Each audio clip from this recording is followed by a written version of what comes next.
Joining me today are my two regulars, Ian and Mark. The final score at the King Power Stadium, not unexpectedly, we didn't win. It finished Leicester 1, City 0.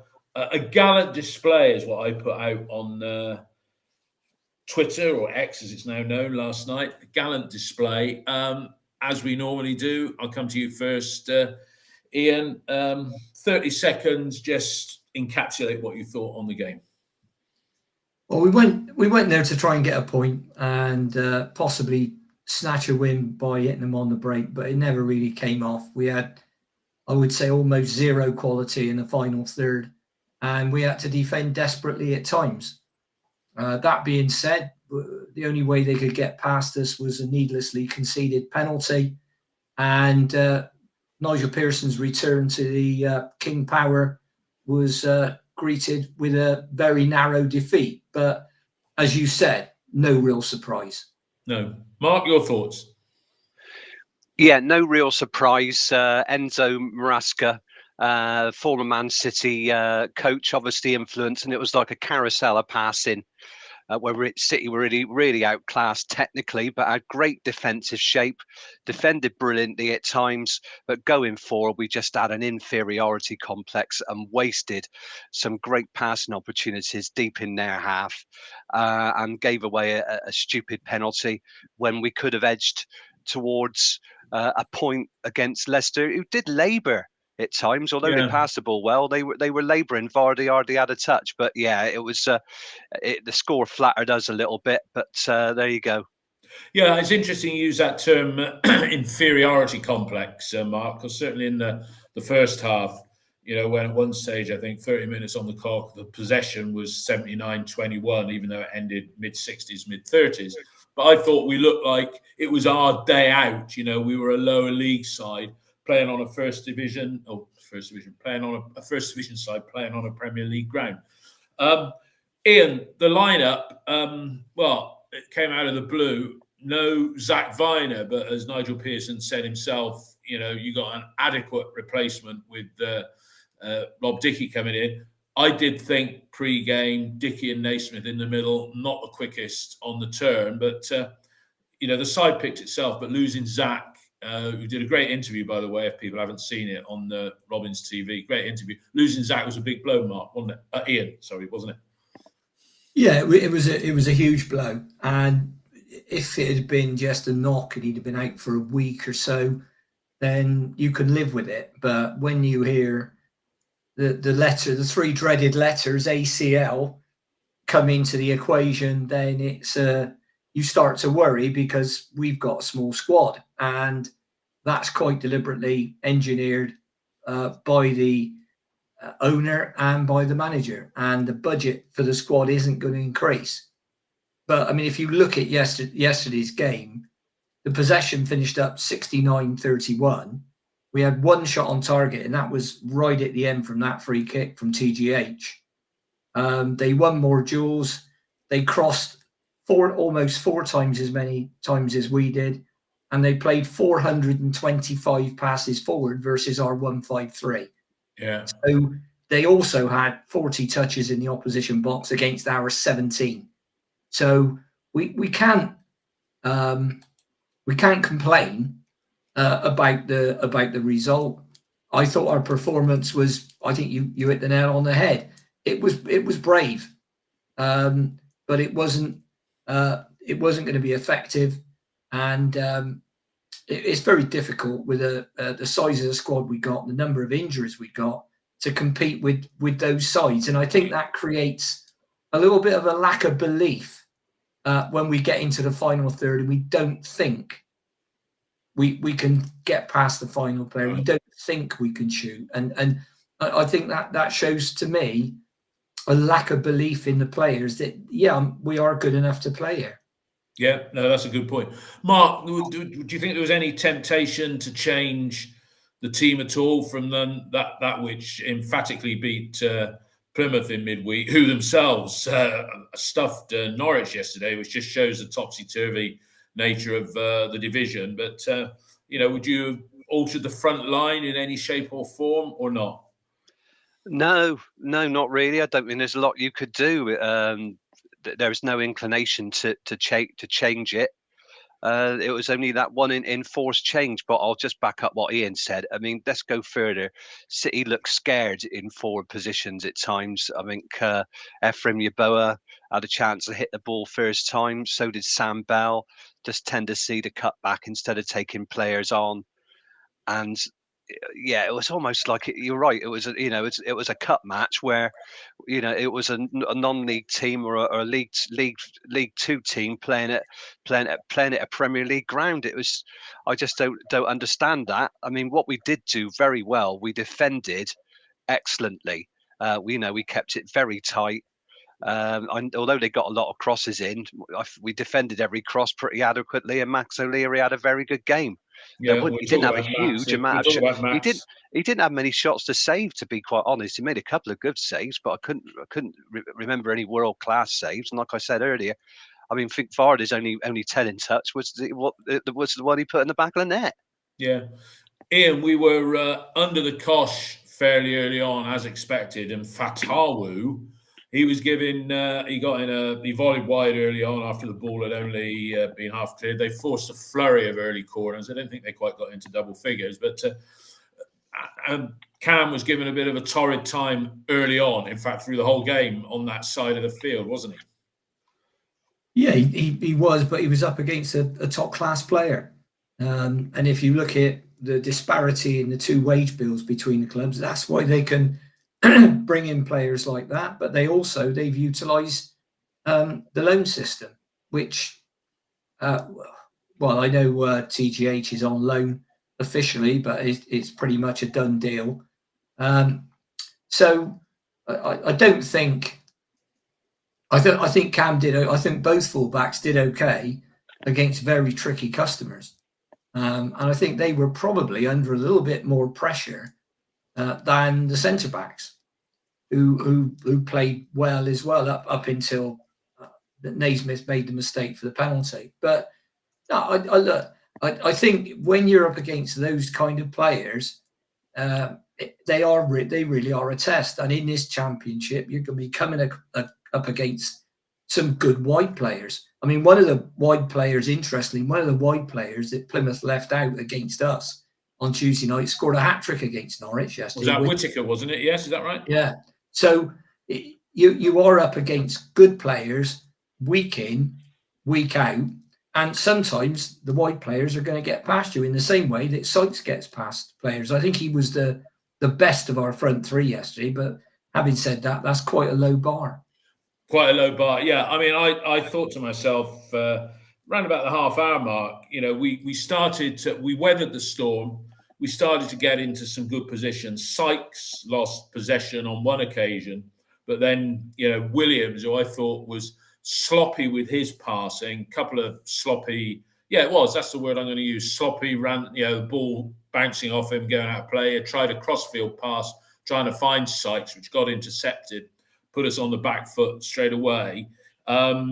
We did come close just before the interval when Williams did put in a half-decent cross, and that was cleared with some difficulty by them. But, Mark, we didn't help us. We didn't capitalise on those positions. And whilst Nigel has said the front three, well, he was very pleased with the overall team performance, yeah? There was zero output, certainly in that opening 45, coming from Naki or Sam, for that matter, wasn't there? Yeah, there was only really that flurry right at the end of the first half when Vestergaard, the ball, I think, ran up his left arm and over his stomach and down. I think we're really clutching at straws if we think that's going to be a penalty.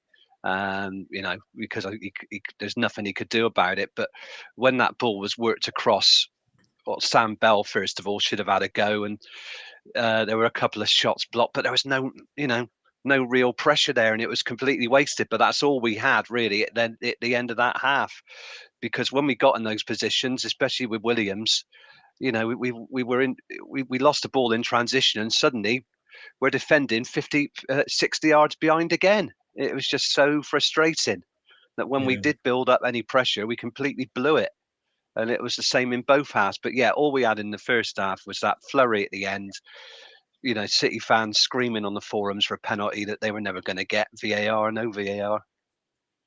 Yeah. Ian, penalty in your book? You're talking about the Vestergaard one? The Vestergaard one.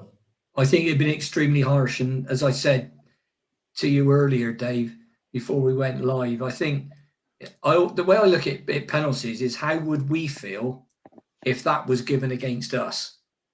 And I think I'd feel pretty rotten if the referee had given the penalty against us for that. And there was an incident late on, I think it was Naismith, where the ball might have caught his arm in the same way, and that didn't get given either. So the referee at least showing consistency there. Yeah, let's talk about the referee, James Bell. Not a name I'm familiar with, but that's probably my ignorance more than anything else. People say that when lower teams play so-called big clubs, the referee operates in favour of the big club. Do you think you refereed the game decently yesterday, Ian? I do. Yeah, I mean, we've had we've seen some absolute clown performances from referees, and that was a good one. I can't remember a major mistake he or the officials made, and you certainly can't blame the referee in any way, shape, or form for our defeat. Yeah, Mark. Into the second half, it seemed to inspire.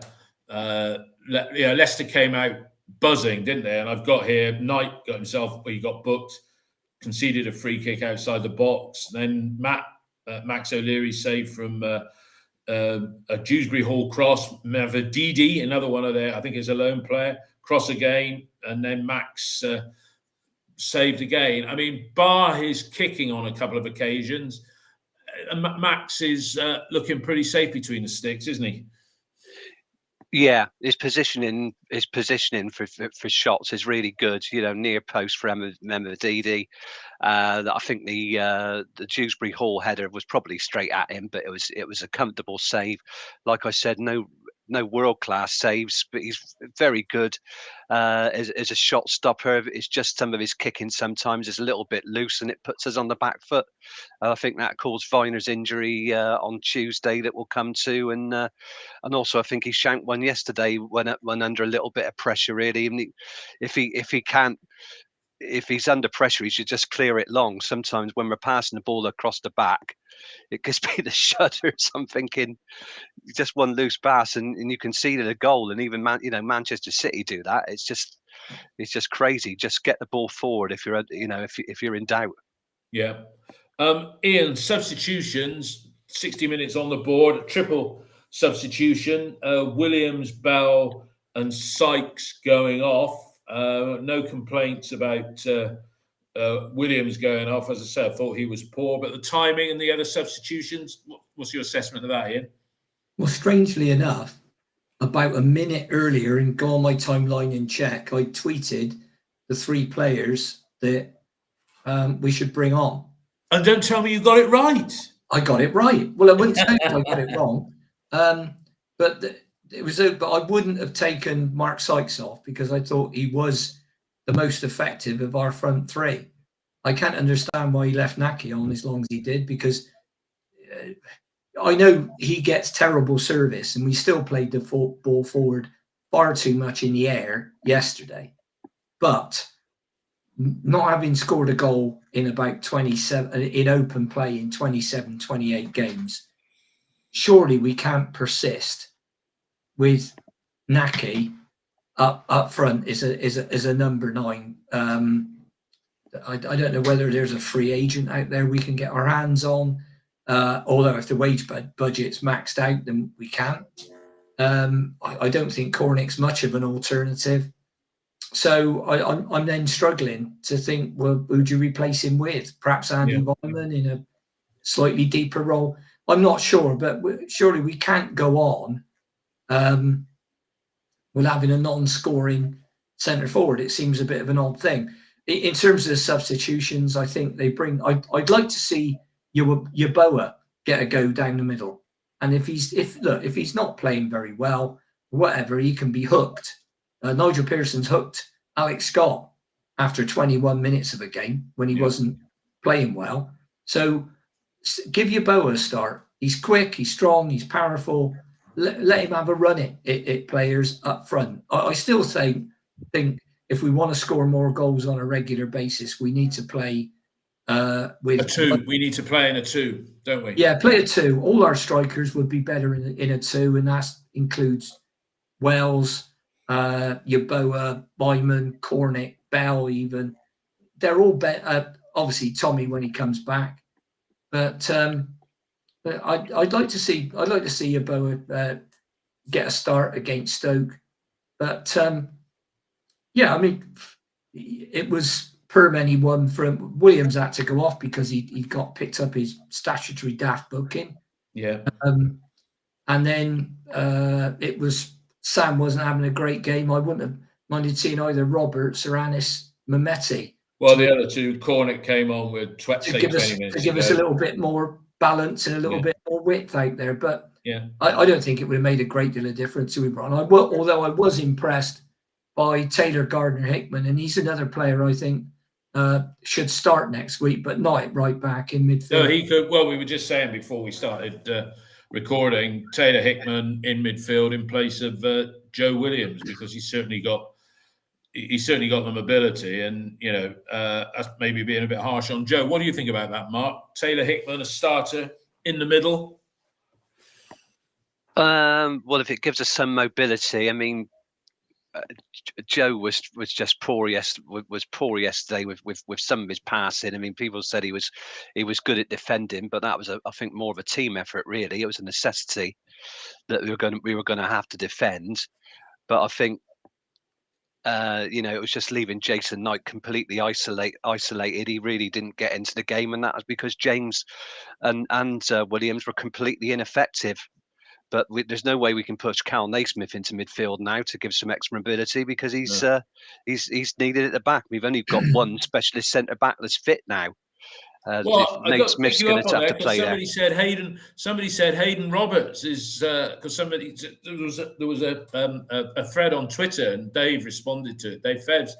Somebody said, are there any free agents out there? And I think it was it Ayala? There's a couple of names that are on that list. And as Dave pointed out to whoever put that on OTIP, Hayden Roberts is a centre half. Yeah, and you can always play Cam Pring now. You can always move Cam. I mean, there's an argument. Yeah. Ian, correct me if I'm wrong here, but if I was just thinking, they were dominating the midfield, and yesterday you could have played a proper 4-5-1. And now tell me I'm sensible, or tell me if I'm right out of order. Sam Bell playing as the one with his pace, allowing somebody like Taylor Gardner-Hickman to come in as the extra man in midfield. I'm just talking about yesterday now. We would have swamped the midfield, whereas yesterday we had 3 up front that were isolated most of the time, weren't they? Is that such a daft idea to pay Sam down the middle because he can just run left or right? We played Sam down the middle once, and he was dreadful because we pumped high balls to him. Now, it doesn't matter if you play Lionel Messi down the middle. If you're going to pump the ball over his head, and they had 2 centre-backs who were a thick end of 7 feet tall. Now, if you're going to pump high balls to Sam Bell, Naki, whoever, then it's a waste of time. In terms of the midfield, you mentioned Jason Knight. I thought some of his passing selection and his shooting, certainly, he had a good chance on the edge of the box. He did. At the end of the game, smashed it miles over the bar, leaning back, awful. And some of his pass selection, and he was a lucky boy to stay on the field because he got booked after 2 tackles that you could have booked. But he could have got booked for the first one, Ian, couldn't he? And then if he'd have done the second, he'd have been off. And then he caught somebody later on. And I'm thinking you got to get him out of there because it's all right having a player that's box to box and makes the runs and keeps running, and that's all lovely. But sometimes he gets frenetic and he loses it a bit. And that's when his pass selection, his shot selection, and his tackling goes right out the window. Yeah. He just needs, he's got tons of energy. He just needs a few kilograms of lacking. What's the right word I'm looking for? Calmness. Yeah. calm down. Just the fact, measured approach. He needs to take a step back. well, hang on a minute. If I go in for that tackle, I'm going to, you know, I could go. And I think the point of the game, he lost it a little bit. You know, when Chris is on here, he goes on about Andy Weimann in the out of control speedboat mode, and that night he could go into that mode as well, because and another player you'll get is say Andy Weimann can get like that, but you can sense Naki getting more and more frustrated by his lack of goals, lack of goals, lack of service, lack of everything. Lack of service every week. You can just see it in everything that he does. He picked up a daft booking against Plymouth for kicking the ball away. Yeah, you know. So that was.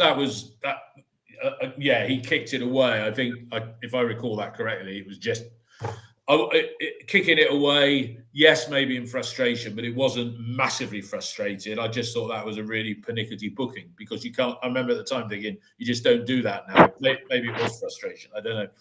Okay, Mark, let's talk about what proved to be the decisive goal last weekend against West Brom. Cal Naismith timed it to perfection. He spoke at length about, not going to ground too early. And Didi, I thought the ball was too far in front of him, but 100% penalty every day of the week. That is, Mark, isn't it? Yeah.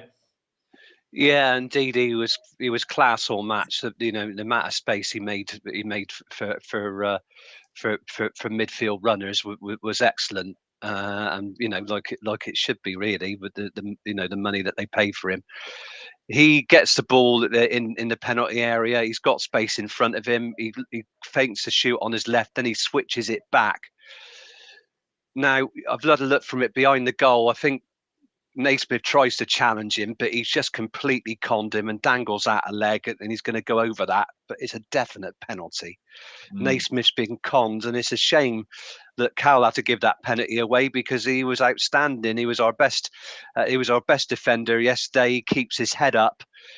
He didn't rush any other challenges, and he had to go and do that, which was so clumsy. But it was indeed, he completely did him.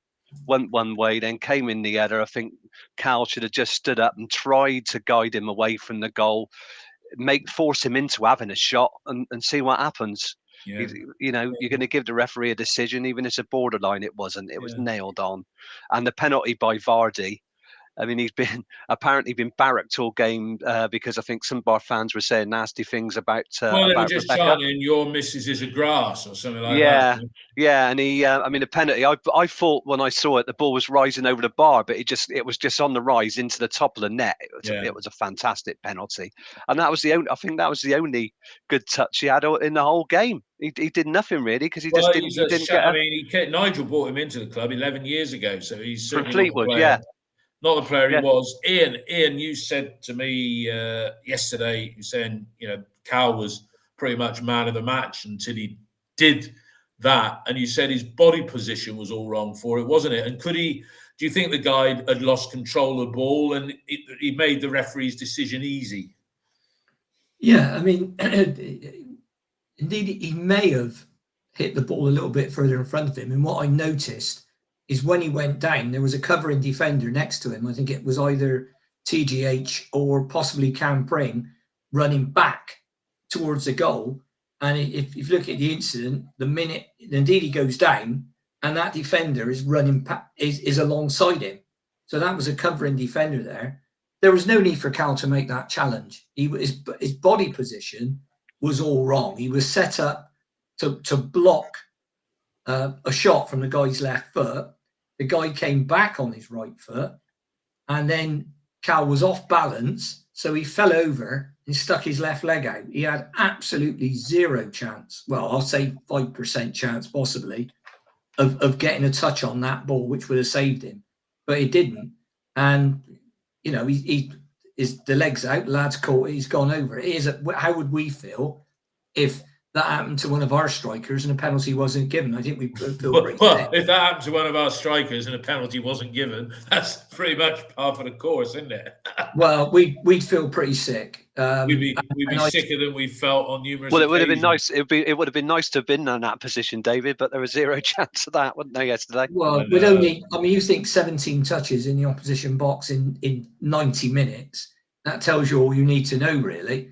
And we had opportunities to do things at the end. People criticise Max. I wouldn't swap Max for the keeper they had yesterday.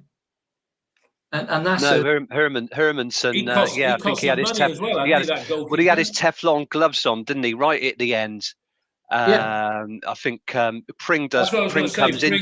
Pring came inside, switched it to his right, far post, and he went to grab the ball and just dropped it in front of Vyman. And Vyman's got a very tough angle on his left foot, hits it first time, and James Justin is at the near post and blocks it with his heels. He hit it with his right foot, Mark, and he hit the ball. Vyman hit one over as well just before that when the ball dropped to him in an awkward position. I think it might have been Williams. Was Williams? No, it was Knight. Knight played the ball across to him really fast. I think Knight. He didn't like. He was berating. I mean, look, I have to say, taking apart season 21-22. That's right, when Vyman got those 22 goals. But he took over the captain's armband when he came on. For goodness sake, and he was doing his usual pointing that Chris Honor's usually on about when he's on here.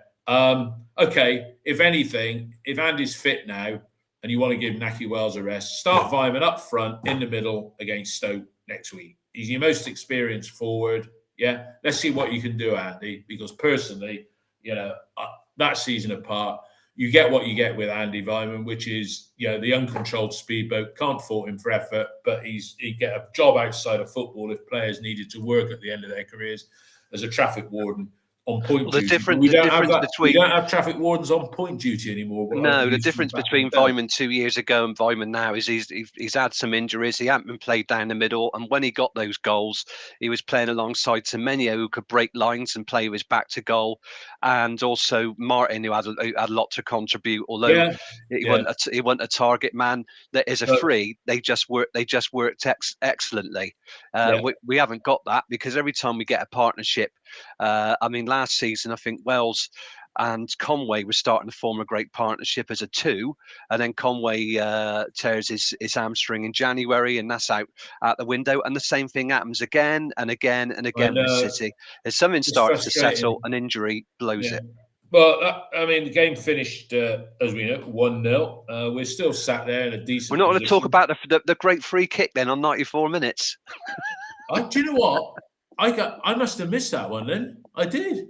I got off and made a cup of tea. I was like, sod this, we lost this now. In fact, no, I can't remember what I did. Tell me about the free kick then, Mark. You mentioned it and then you had to. Well, your Boa's fouled just outside the 18-yard box on the left-hand corner. And Mehmeti and Taylor Garner-Hickman are over the ball. And Garner-Hickman hits it well. It's got some power, beats the wall, but it's straight down the keeper's throat, right in the middle of the goal, and that's it, game over. You wonder if Mehmeti's left-footed, but he's not. He's right-footed. He just plays on the left. Might have been better because he probably would have put it in the air. But again, clutching at straws. Last minute, 99 times out of 100, that's never going to go in, is it, with City? I don't know. We've had our fair share of injury time winners. I totally. But not from that far out, though, David. Yeah. What did you think? What did you think about that at the end, Ian? I don't think it was a free kick. I think Yeboah did well to get that. I don't think the referee would have given a penalty for it if it was in the penalty area. Let's put it that way. It was our only shot on target in 90 minutes. Well, 94, as Mark said. So I think we played 2 at the end of the first half as well. So that'd make it 96, wouldn't it? But no, I can't think of any time. Well, I can think of times when we should have had efforts on target and tested the keeper. But as I said, the pass selection from Knight, the ball he put to Vyman was a classic example. That's right. Yeah. So he had to smash it. Well, he might have been able to take a touch, actually. So he had to hit it on the volley. But that summed up our game in the final third a bit yesterday. Well, that sums up Andy. That does sum up Andy Weimann because. Well, no, it doesn't, Dave. Because let me finish. Sorry, no. Hang on. Wait a minute. Wait. You're having a go at the kid. He's one of the most likely people at our club to score a goal in a game. Right? I agree. He got 20 odd and got a dozen assists. He was, as Mark quite correctly said, he was playing in a more of a 10 role, but behind two really good strikers at the time, and one who's moved on for 10.5 million quid. So and one's playing for the Gas, and one's going to go to the Gas. But you do all right for them, Chris Martin. I'm not. It's all right saying, well, why would you have Weimann in a team? But you need players in a team that can score goals, and he is a goal scorer. All right, if the other seasons he's had, he's always got 10 or 12, something like that. Who else is going to? I mean, the only other guy I look at and think, yeah, I could see him getting 10 or 12 goals is Tommy Conway, and he's out injured. So he's good. He times his runs well, and he gets in good positions. Yeah. Like that one at the end. That was a quarter chance really on the far post, but he was there. The ball was smashed into him by Jason Knight. He's advancing onto the ball. He just needs to pass weighting a lot better, and he's coming in. He might have got the ball shot on target. But that's it. There was no control from Knight, and why not give him a try there? We're struggling. We're really struggling for goals. Apart from Plymouth, that really flattered us. We'd scored 5 goals, hadn't we, in 6 games up to the Plymouth game.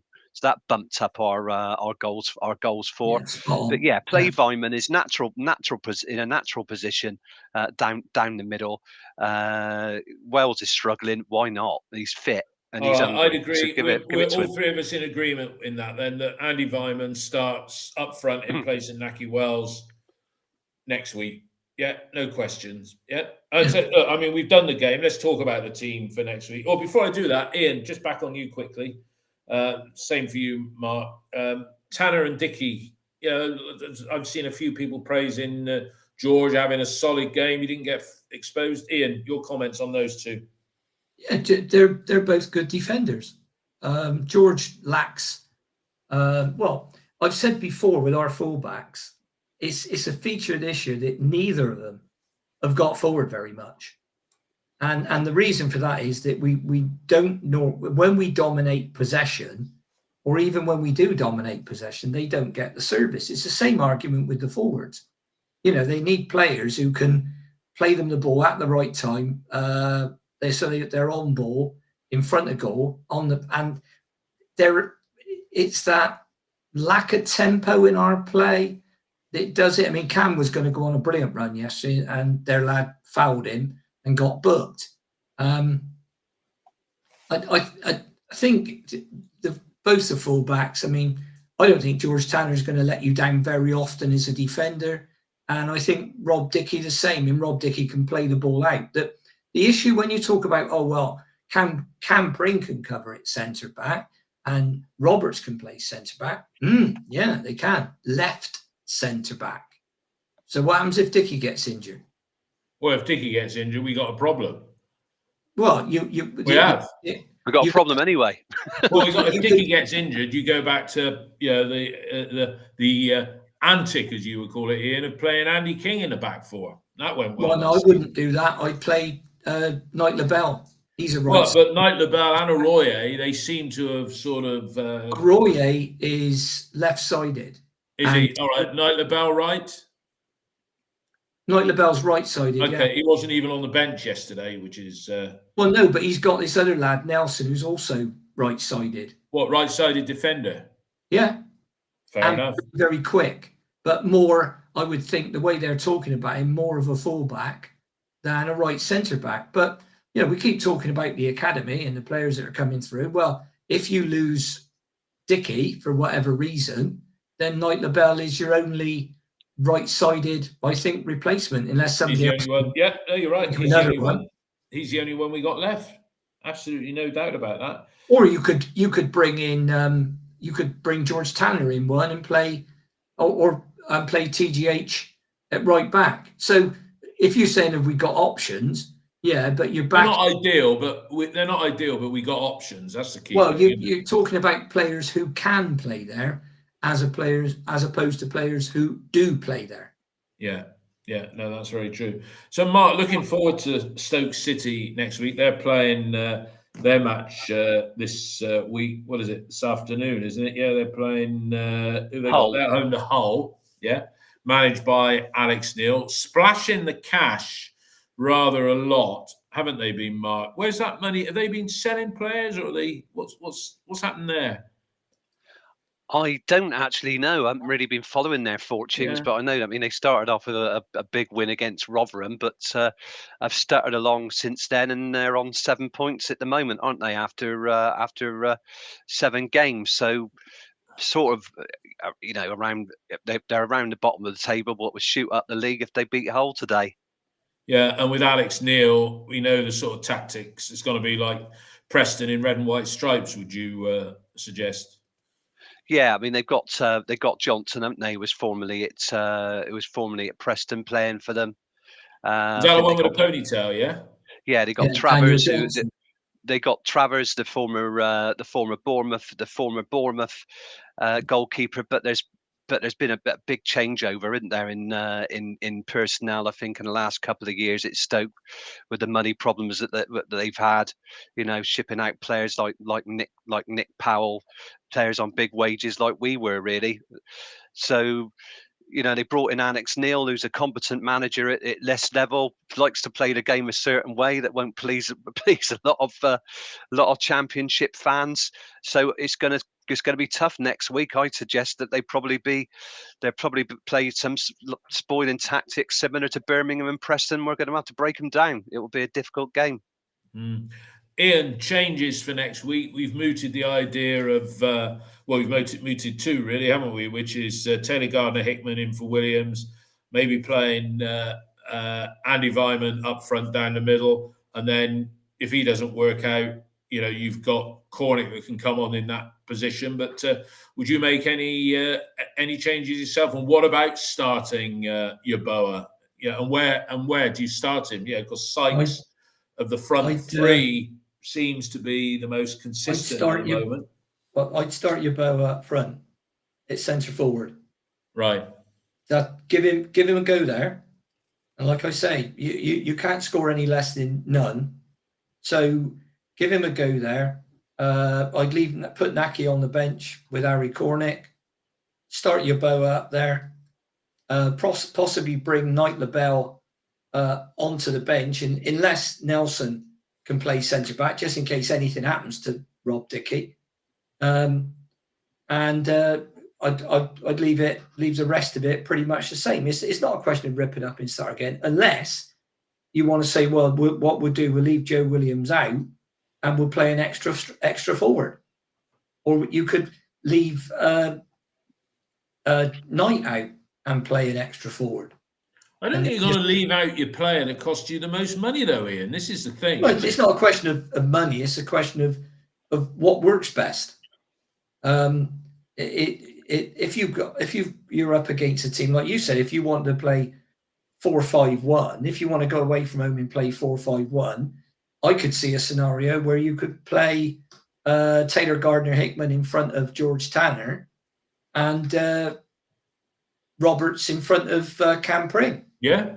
If you want to go solid defensive, pack the midfield, they shall not pass, and you play a flat five in midfield, and you say tonight, okay, if you can break forward and keep up with the striker. The problem is we don't have a one at the club. Tommy's the nearest thing we've got to what you'd call a traditional 9.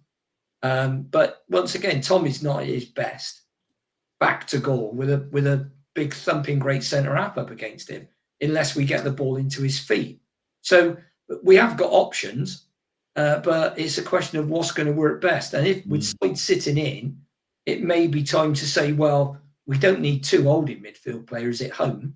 Let's put an extra striker in, and then let's score a couple of goals. And then if we want to go more defensive, great, go more defensive, and they shall not pass. What do you think? What do you think, Mark?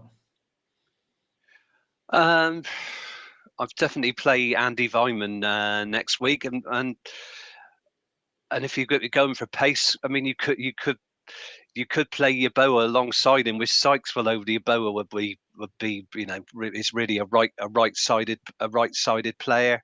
Put Taylor Gardner Hickman in midfield instead of Joe Williams, but keep the same back four. I think really to break him down, having some pace, I think is it's something that you definitely need up front in this division. You need to get behind teams and a little bit of physicality. And I think that's the only thing Sam Bell doesn't offer. You can see him get knocked off the ball very easily. When He he's got the does. ball in front of him, he can beat players. But Well, Mark, let otherwise, me pose this question, Mark. Right, you say a bit of physicality, yeah? Because yeah, Sam's, Sam that does okay. I'm neither a fan nor a, scapegoating him at all. But what about playing Pring in that wide left in front of Roberts for home? Because Pring's got the physicality, and get him to get down that line because he could put in a few decent crosses. I mean, I didn't notice anything that Sam Bell did yesterday at all. So I think Sam looked a bit frightened in all the Leicester defenders who were pretty competent, but I think it was a chance for him to shine. There was nothing ventured, nothing gained. He could have tried a few different things and pushed his defender out wide rather than just. You can tell, when a defender, when a player's losing the battle with defenders when they just put their foot on the ball and they're looking back to play an easy pass back rather than trying to mix it. So yeah, there's something in playing Cam there, but I think with Cam and George defensively, they haven't been bad. I think I don't think there's any reason to change him.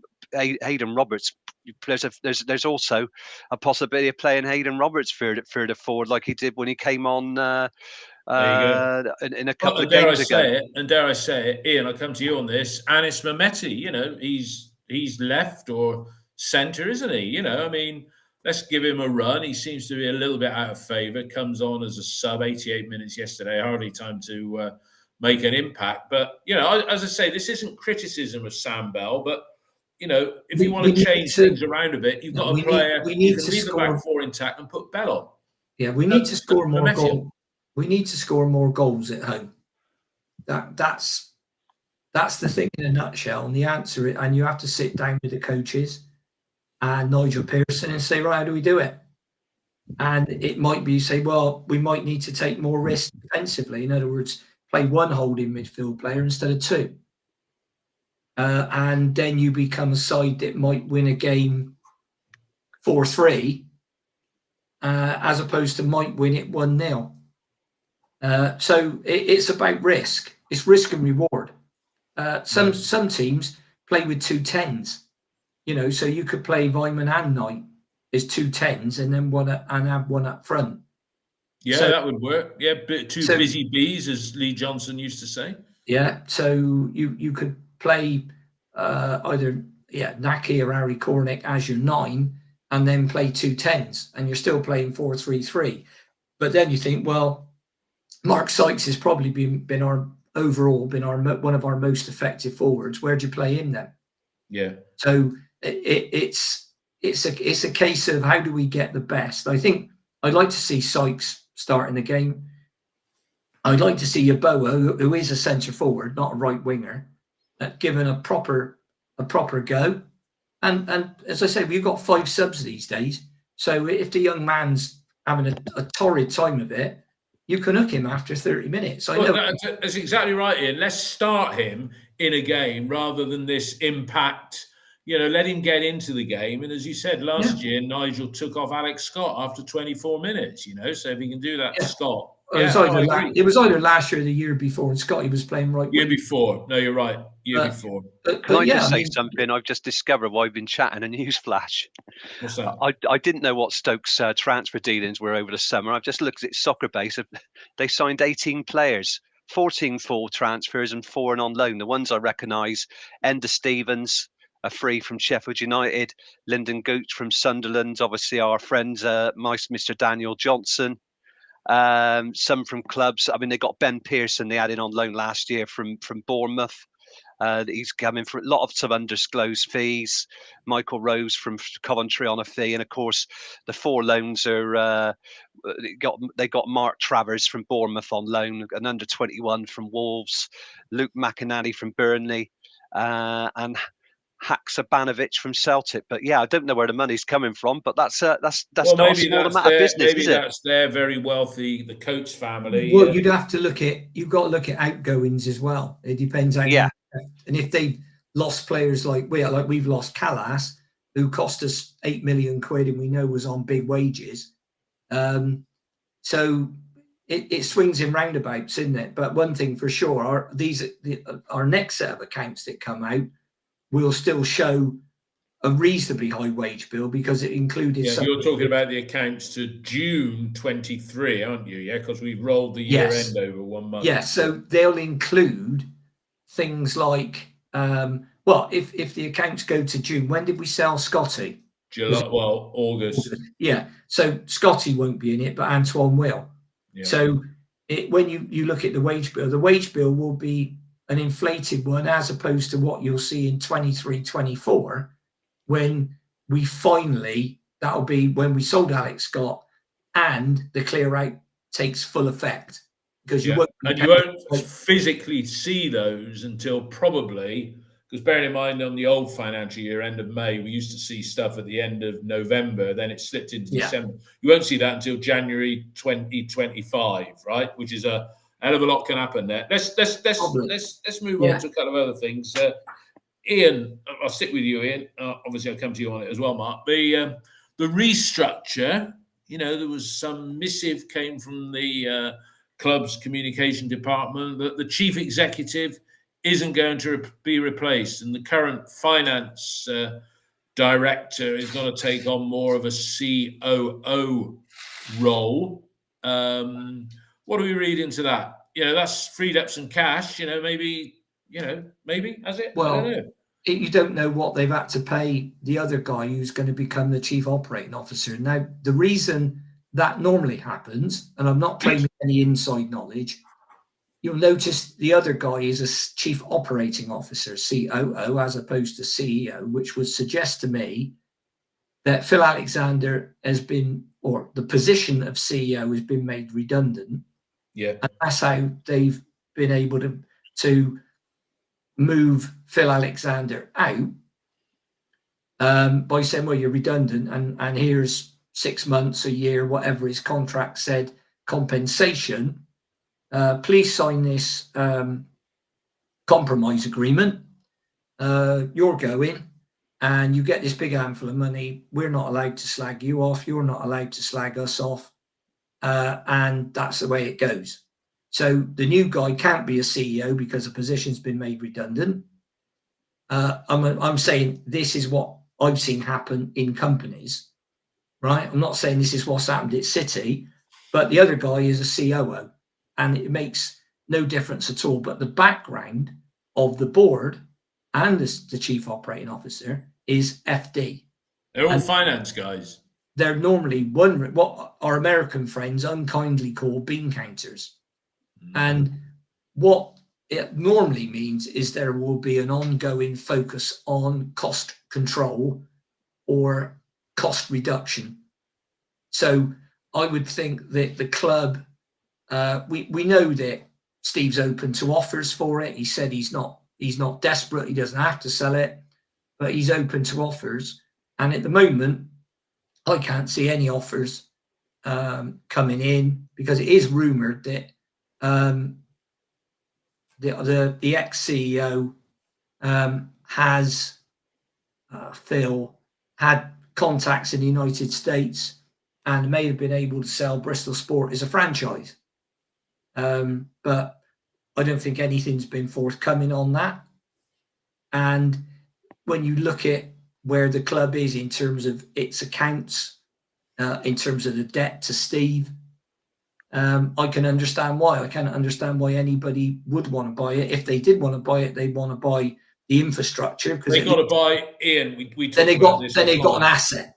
It's got a bit. It's lock, stock, and barrel. It's not just Bristol Yeah. City. It's lock, stock, and barrel. You're not going to get somebody put in and give and get a third of the shares or even 40% of the shares, because that is a minority interest, and Lansdowne will call all the shots. I mean, what do you think? What do you think, Mark? I mean, do you think it's sort of do you think it's a fudge saying we're not replacing chief executive because it makes the embarrassment of having a person recommended by somebody of high esteem, i.e. Richard Scudamore, it alleviates the embarrassment of, just holding your hands up and saying didn't work out for whatever reason?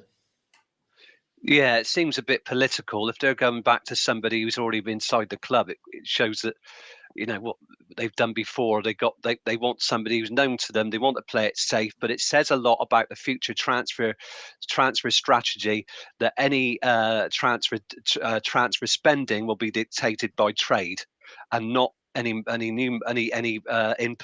influx from Steve Lansdowne. We're going to have to sell to buy, basically. Yeah. Moving forward. Mark, But I think don't know how much... it's a very safe thing. I mean, going back to what Ian said, Alexander would have. I mean, like you do in business, he would have had to sign an NDA somewhere along the line. We won't say anything about Bristol City for fear of being sued. So, but it's just a very political move, and I think it just tells fans really that moving forward, the club's tightening its belt. In terms of what Steve Lansdowne prepared to spend, they're now really they're cutting back, not having a CEO. It is a money saving exercise in a way, but like Ian said, we won't see that maybe for 12 months because the COO will get an uplift. And of course, Phil Alexander will have the remainder of his contract paid up. There will be a payoff. Cost. Yeah, that's the compromise for him leaving the club. In terms of an amicable agreement, which it's a bit of BS, really, isn't it? It is. But yeah, it tells the fans a lot about the way that the club's moving forward. Just don't expect much in January. Don't have any. There's not going to be much excitement. Don't expect players to come through the door. It's going to be very difficult. 12 months or so. It's going to be dictated by results on the pitch. City's biggest issue isn't finance. It's not form. It's injuries that we got problems with. Absolutely right, Mark. Where our any continuity and any opportunity to move forward is just completely ruined by the continuous number of long-term injuries we've got. And that's our biggest enemy. Because as some come back, another one. It's always key players. Stick with you on this point, Mark. I'm going to ask Ian the same thing. I mean, we saw it. The logo was on the back of the South Stand, and we saw it's Take That. They're coming to Ashton Gate in concert next summer. I was offered a ticket and I said no. Funnily enough, when they interviewed people on, I think it was Points West or the other one, like Take That, didn't seem to be too many people excited about going because it's only 4 years ago that they were here, if I recall correctly. But back in the day, and I'm sure I read somewhere that, well, not back in the day, this week, that's one of 4 concerts that are going to take place at Ashton Gate. But back in the day, that money from those concerts, and I don't know how much we make, that would have gone into the club's coffers. So, that money it is going into the club coffers, but I think we're more concerned. It's going into Bristol Sport. It won't go. City won't benefit. If we made £2 million, if Bristol Sport made, or the ground made £2 million on concerts next year, if they have 4 of them, all right, that seems a reasonable number. That's not for us. That's Bristol Sport. And whichever way you look at it, we are tenants in a ground now that is not owned by the club. Yeah, and that complicates the desire of any new investor or buyer to buy the club, because it's like a cat's cradle of companies, isn't it? At the end of the day, what are they going to get for their money? And I mean, if it was a Saudi bidder, not saying it's going to be, or an American bidder, they want everything, wouldn't they? They wouldn't want a chunk of it. It's a waste of time. So in that, same to you. This is, we're tenants in a ground that we once owned, and we're not going to get the benefit of something that we should get. And you could say that if it's 2 million, then based on attendances, whatever, we should get 3/4 of it, and we should get 2/3 of it, and then the rugby and the women's football share. It don't work like that. It's not great, is it, Ian? Well, the issue is, if you were Steve Lansdown, you'd want some security over all the money that you pumped into the club, and the only way that you get that is what you've got. Bristol Sport. Don't forget, Bristol Sport also pay all the bills for Ashton Gate. They pay all the money for all the staff for all the concerts. So they pay all the bills. We pay a set fee for playing a game. And we'll say that fee's, I don't know, 20 grand a game. Call it that. So that's your fee. So Bristol City Football Club know their costs. Now, Bristol City will get the money generated by football. And the rugby club probably get the money generated by rugby. But they also lose money. And that money has to be subsidised, because you can't go on as a club, as any business, losing money without someone either lending you the money. So that's either your bank as an overdraft, or we'll call it an owner, a benefactor. So at the moment, what you've got to remember, the last few years, every year, Steve Lansdown's pumped in something like 15, 16 million quid. Yeah. Right? Now, you can go both ways. You can't say, well, yeah, we want to keep all the money for the ground and we want to keep all this, but hey, Steve, you keep pumping the money in. Because at the moment, the last set of accounts, we don't know what's in this one exactly, but the last set of accounts, £100 million worth of debt to more or less all of it, about 95%. There was an overdraft as well to Steve Lansdown. And then you've got the money that Steve's obviously paid. He borrowed it initially for the stadium. There was a mortgage. He paid that off. So the club has got that debt, and it's both teams, the rugby team as well, have been losing money. Now, it'd be interesting to see the next set of accounts that come out, how much we've lost, or indeed by selling Antoine, whether we broke even. But I'm guessing it'll be a small loss. When I say small in comparison to the last 2 years, when we lost almost 70 million quid over the 2 years. So, you can't have it both ways. And I think anyone buying it would want all the infrastructure. So it would probably be that they bought, I'll call it the franchise of Bristol Sport, but they buy Bristol Sport and not one of the teams. Yeah, no, I think we said that right.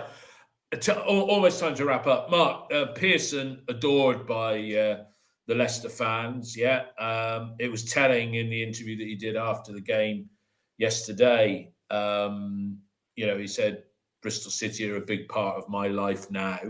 Yeah, it would send out the right signal. I'm not saying now, but at the turn of the year, when maybe some of our players are back. I gather from a good source that Eamon is going to be back on the grass in a couple of weeks' time. So that's good news. A player that, has been out long term is on the road to recovery again.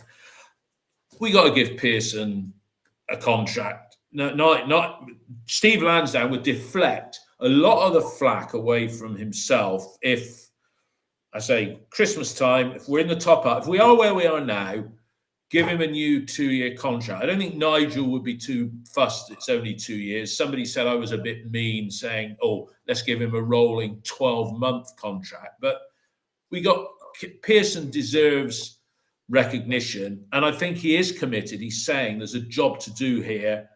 Pearson for the long term, Mark. What do you think? Well, I think they've got to make a decision by Christmas. Because there's a lot of uncertainty. It would be crazy otherwise. If they didn't have an E in place, limping on to the end of the season, knowing that his contract's running out. I mean, the results have been improved slightly. He hasn't got a fantastic win rate, but I think some of his transfers maybe at the beginning were questionable with the Danny Simpsons. I think we got a little bit of an identity now.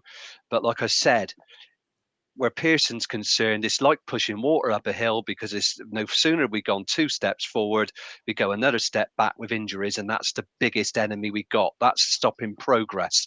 That's not helping him. But we need some decision on his future soon, because if somebody else comes in, they're going to inherit exactly the same problems: the injury issues, financial issues, player contracts coming to an end. All of these things are going to be inherited by a successor, whoever that may be, if it happens.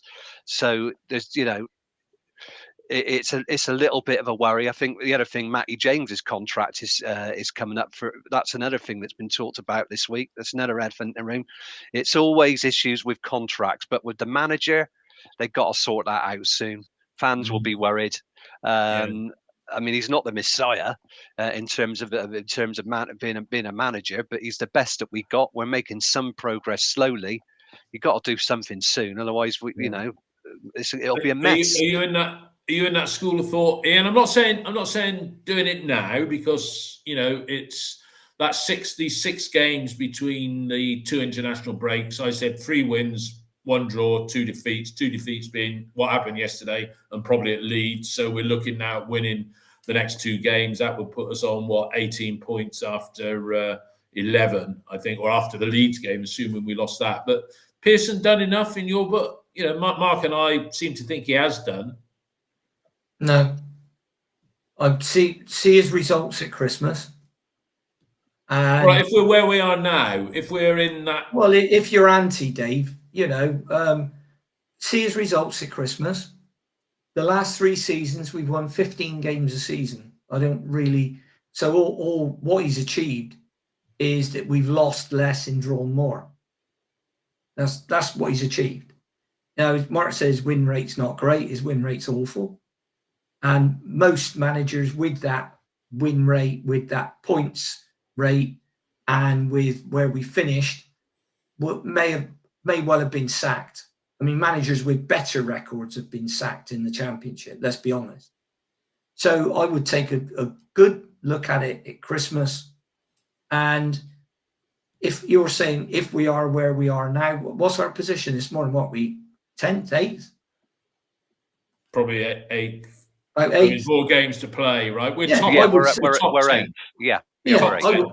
I would say if we're 8th at Christmas, I like the idea of a rolling 1-year contract, as opposed to saying, well, it's 2 years or it's 3 years or anything like that. I like the idea of a rolling 1-year contract. That way, if it goes Pete Tong, he can leave. If Nigel wants to go and do something else, he can go. And I don't think he's done a great job here. I think he's done it in difficult circumstances, but lots of managers in the Championship inherit difficult circumstances. And a lot of managers have done better with less. All right. So and other clubs, I'm told, well, other clubs get injuries. I mean, I know for a fact Luton had loads of injuries this season, not last season, but the season they got to the playoffs before. They had loads of injuries. So it's not just that. So let's calm down. He doesn't seem exercised about it. I don't think we should be exercised about it. And let's have a look where we are at Christmas, because let's say we're not 8th. Let's say we're 16th. Then what? No, it's a good point. But it's possible. It's possible with knowing the injuries we get, and you've got the other problem. You've got players like Cal Naismith and Matt James. As good as they are injury prone. Especially Cal Naismith. You worry that they're going to, the next injury they pick up, they'll be out for 10 games. I mean, Cal missed about 25 games last season. Yeah. Matty missed a few as well. You take those players out and it'll be a calamity. That's the problem you've got with a small squad. One of the things that is forced Pearson to do, and it has all been down to injuries, is he's played a lot of young players, but a lot of times at a necessity. Some of those players have done quite well. Some have disappeared a bit, like Omar Taylor-Clark. I think he's been injured. He's out the picture now. Idaho came in, I think, for a couple of games a couple of seasons ago. Never really kicked on from there. But some of the players, like Sam Bell came in, and Tommy Conway has been a revelation. So that's that's the good side of it. But that's really because we've got such a small squad, and with those injuries, it's complete necessity. But that's a good thing if we want to bring loan players in. Other teams will look at Bristol City and say, look, they blood lots of young players and they look after them. That's one of the good things going forward. So but Pearson doesn't. But we're really, Mark. but because we got such a small squad and our transfer policy is one with belt tightening, we're reliant on the academy. We are really reliant on the academy for numbers right now. Yeah, 100%. No choice. No. Interesting. All right, chaps. Everybody who's been listening. I think we had a few sound problems for the first half of this broadcast, which. Well, if you're Robin's TV yesterday, David, you wouldn't have had a picture. Yeah, I know. It's unusual for us to have sound problems. We did used to have, because we were renowned for having sound problems and crap opinions, but now it's just crap opinions. But a few sound problems today. You're not with us next weekend, Mark, but Ian and I will be back with a review of Stoke City at home, which we sincerely hope would be a win. But thanks to everybody who's listened to the last two episodes. I think we got a regular hardcore audience of 1,000, because the West Brom game and the Plymouth game sort of bang on 1,000 downloads from each. So that's a small proportion of the total fan base. But we're grateful for that. It's nice to know someone's listening. It is nice to know someone's listening, indeed. So everybody, for now, I'll say cheerio. The reason why the opening music is Roger Whittaker's The Whistling Song, or the Mexican Whistler, I think, to be precise, is because he passed away this week at the age of 87. I was going to put that as my music for the Plymouth game. Well, let's hope it's not the last farewell for any players then. Yeah, I can remember Roger's musings when my dad used to play. I suppose it was like the same in a lot of households. Sunday mornings, the stereogram. God, I'm losing. I'm just completely lost the audience. Well, Roger, away. You often do that, Durham Town. I can remember once. Oh my God! Driving down the A1M, and he'd been in concert up in Newcastle, and I was driving down from Newcastle, and I'm sure it was him driving in a Range Rover on my tail, pretty much. Was he leaving old Durham Town? I don't know about that. Ian, any Roger Whittaker memories at all? Well, my mum and dad went to see him in concert. I think he was born in Zimbabwe, didn't he? But he was like a staple of the UK charts in the early 70s. Very, very much of the Saturday night Val Doonican entertainment variety, wasn't he? You got it. Absolutely. I've lost the audience again. Well, when we only had 2 or 3 television channels. Yeah. I remember when we only had 2. That was ITV and BBC. Then BBC Two came along, but he was always, like you say, he was always on the Val Doonican show, wasn't he? Whistling and singing songs and all the rest of it. So yeah, good. Well, he had a good knock by the sound of it. Yeah, 87. Easy. One of Easy Listening's champions, I think. Really. There we go. Our own tribute to Roger Whittaker. Roger, I think we've lost everybody now. Everybody's gone. The tail end of this episode. Yeah. Anyway, I think they want to talk. They want to talk about Morgan Whittaker, don't they? Rather than Roger Whittaker. Thanks for listening. I'd be interested to know. You see, we don't know these things. Whilst we get 1,000 downloads, I also noticed there's this visual version of it.